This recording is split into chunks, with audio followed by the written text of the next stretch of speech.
فرماتے ہیں بہت دفعہ ایسا ہوگا کہ کافر لوگ یہ تمنا کریں گے لو کانوا مسلمین، کاش وہ فرما بردار ہوتے، مسلم ہو جاتے۔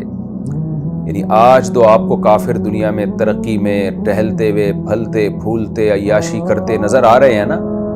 آج تو شاید دنیا میں وہ یہ کہتے ہیں کہ اچھا ہے کہ ہم مسلم نہیں ہیں، ورنہ ہم پہ زنا پہ پابندی ہوتی، شراب پہ پابندی ہوتی، سود پہ پابندی ہوتی، یہ نمازوں کی پابندی، روزوں کی پابندی، 20 قسم کے 20 مسائل ہیں۔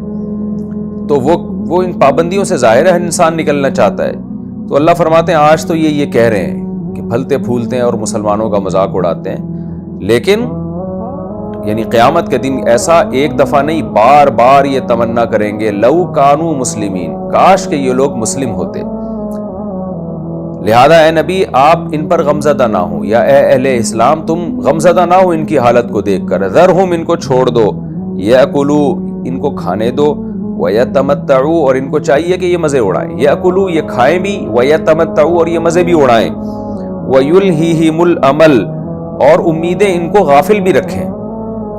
یعنی جو انہوں نے امیدیں لگا کے رکھی ہے نا کہ جیسے دنیا ہماری مزے کی ہے تو آخرت میں بھی ہمیں مزہ ملے گا، یا ہم مر کے ختم ہو جائیں گے کوئی عذاب نہیں ہوگا، تو امیدیں انسان لگا لیتا ہے اپنے حال کو دیکھ کر۔ وہ یہ سمجھتا ہے کہ آج میں خوش ہوں تو ہمیشہ میں خوش رہوں گا۔ تو یہ جو خوش فہمیاں ہیں اس کو عمل سے تعبیر کیا قرآن نے۔ ان خوش فہمیوں نے ان کو غفلت میں ڈال دیا، یلہی کا معنی غفلت میں ڈال دیا۔ تو اب وہ آخرت کے بارے میں سوچنے کے لیے تیار ہی نہیں ہے۔ تو فسوف یعلمون، یعنی اے نبی یا اے اہل اسلام تم ان کو اپنے حال پہ چھوڑ دو۔ چھوڑ دو کا مطلب یہ نہیں ہے کہ تبلیغ مت کرو، چھوڑ دو کا مطلب یہ ہے کہ ان کافروں کی یہ جو باتیں ہیں کہ ہم خوشحال ہیں، مسلمان تنگ دستی میں ہیں، ہم مزے میں ہیں، مسلمان ٹینشنوں میں ہیں، تو ان باتوں میں ان کو اپنے حال پہ چھوڑ دو۔ اس کا آخرت میں ان کو سزا مل جائے گی اور آخرت میں یہ حسرت کریں گے ان باتوں پر۔ یہ مطلب ہے چھوڑنے کا، اپنا کام تو اہل اسلام نے بہرحال کرنا ہے۔ ذرہم ان کو اپنے حال پہ چھوڑ دو، یعنی ان کی باتوں کی پرواہ مت کرو، یہ مطلب ہے۔ یاکلوا یہ کھائیں بھی، ویتمتعوا یہ مزے بھی اڑائیں، ویلہیہم الامل اور لمبی لمبی امیدیں ان کو غفلت میں ڈال دیں۔ فسوف یعلمون پس ان قریب ان کو پتہ چل جائے گا، ان قریب رزلٹ سامنے آ جائے گا۔ وما لکنا من قریۃ، اے اللہ ابھی تو بستیوں کو ہلاک کیوں نہیں کر دیتا، ابھی تو ان نافرمانوں کو ہلاک کیوں نہیں کر دیتا؟ اللہ کہتے ہیں میرا قانون ہے، وما اہلکنا من قریۃ ہم کسی بھی بستی کو ہلاک نہیں کرتے، الا ولہا کتاب معلوم مگر اس بستی کے لیے ایک مکتوب، کتاب بمانا مکتوب، لکھی ہوئی چیز کو کہتے ہیں۔ ایک لکھی ہوئی چیز ہوتی ہے، دستاویز ہوتی ہے جو اللہ کے علم میں ہوتی ہے، معلوم کا مطلب اس کا علم اللہ کو ہوتا ہے۔ تو پہلے سے ریٹن ہے، ہر چیز لکھی ہوئی ہے کہ کس بستی کو کب ہلاک کرنا ہے کب نہیں کرنا، تو وہ اپنے ٹائم پہ ہی اس پر عذاب آئے گا، اس سے پہلے نہیں آتا۔ ما تسبق من امت، کوئی امت سبقت نہیں کر سکتی اجلہا اپنی اجل سے، جو اللہ نے اس قوم کی ہلاکت کا وقت رکھا ہے اس سے پہلے کوئی بستی ہلاک نہیں ہو سکتی۔ وما یستاخرون اور جو ٹائم آئے گا نا جب، تو پھر لیٹ بھی نہیں ہو سکتی، تاخیر بھی نہیں ہوگی۔ تو اس لیے یہ اس بحث میں مت پڑو کہ کس نے کب ہلاک ہونا ہے کب نہیں ہونا، تمہارے ذمے جو کام ہے تم وہ کرو۔ وقالوا یا ایھا الذی نزل علیہ الذکر، پھر اللہ اہل کفر کا نبی صلی اللہ علیہ وسلم کے ساتھ جو بد اخلاقی والا رویہ تھا اس کا تذکرہ کرتے ہیں، تاکہ پیغمبر صلی اللہ علیہ وسلم کو تسلی ہو اور نبی کو تسلی ہو کہ اللہ ان کے تانے سن رہا ہے۔ جو وہ نبی کو تانے دیا کرتے تھے نا آپ صلی اللہ علیہ وسلم کو کتنا غضب آتا ہوگا کہ میری تعلیمات کتنی پاکیزہ ہیں اور یہ میرے ساتھ کیا سلوک کر رہے ہیں، کتنی پاکیزہ تعلیمات تھی۔ میں ابھی یورپ میں تھا نا، تو میں نے ولاگ میں بھی اس کا تذکرہ کیا کہ مراکش، وہاں میں کسی مسجد میں تھا پیرس میں، تو قرآن کی تلاوت ہو رہی تھی۔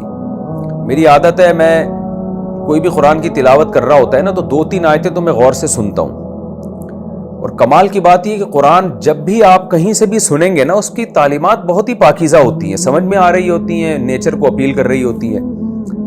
تو چونکہ میں وہ کیمرہ میرے ہاتھ میں تھا اور کچھ بوڑھے لوگ بیٹھے ہوئے تلاوت کر رہے تھے، تو میں نے غور کیا کہ یہ کیا کون سی آیت پڑھ رہے ہیں، تو وہ فوراً جو آیت سامنے آئی، ان الذین یأکلون اموال الیتامی ظلما انما یأکلون فی بطونہم نارا، بے شک وہ لوگ جو یتیموں کا مال ناحق کھاتے ہیں وہ اپنے پیٹ میں آگ کے انگارے بھر رہے ہیں۔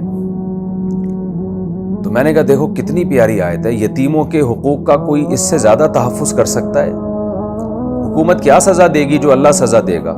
تو قرآن آپ جہاں سے بھی اٹھا کے پڑھیں نا، آپ کو وہ اپیل کرنے لگتا ہے کہ اس سے زیادہ آپ کے اخلاق کو سدھارنے والی دنیا میں کوئی کتاب نہیں ہے۔ تو یہی مضامین نبی صلی اللہ علیہ وسلم کے تھے۔ دیکھیں حضرت جعفر طیار رضی اللہ تعالیٰ عنہ نے جو نجاشی کے سامنے تقریر کی نا، نجاشی نے پوچھا کہ تمہارے پیغمبر کی کیا تعلیمات ہیں؟ تو حضرت جعفر طیار نے بتایا کہ کوئی ایسی تعلیمات نہیں ہے جو ہمارے اخلاق کو بگاڑتی ہوں، اس کا حاصل یہی ہے۔ ہم مردار کھاتے تھے، پیغمبر نے بتایا کہ یہ مردہ جانور مت کھایا کرو۔ ہم رشتہ داری توڑتے تھے، انہوں نے بتایا کہ رشتہ داری جوڑو، اور بہت ساری چیزیں جو حضرت جعفر طیار نے تقریر کی جن کو سن کے نجاشی متاثر ہوا۔ تو اتنی پاکیزہ تعلیمات اس ماحول میں، اور جس میں نبی کا ذاتی کوئی مفاد نہیں، لیکن جواب میں مشرکین کیا کہہ رہے ہیں؟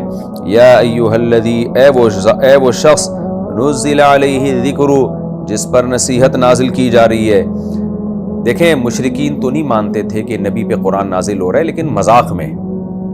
اس کی مثال ایسے ہے نا، جیسے کوئی شخص کہے کہ میں نے MBBS کیا ہے اور میں ڈاکٹر ہوں، اور پھر وہ آپ کو بتائے آپ میں یہ بیماری ہے، آپ اس کا علاج کرائیں۔